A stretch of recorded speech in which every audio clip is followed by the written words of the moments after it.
go. Kitchen is finished now, waiting on bench tops. A little bit of patching from me, but I am absolutely stoked with the way this has come out. It just looks fabulous. Once you got a splashback on there, all that background will look great. But that just looks awesome. The window opening up from the sink will be fantastic. I might buy this place.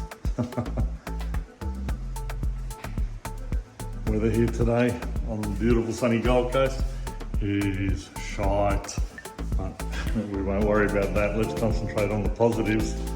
TV cabinet has come in beautiful. He's left me the kickers to put on after the flooring goes down, but look at that beautiful little kitchen cabinet. Boom, some storage here.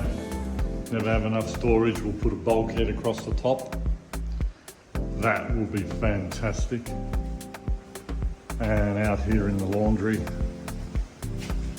once we get a nice glass door in there, bench tops go on here, nice splashback, this is going to look fantastic too.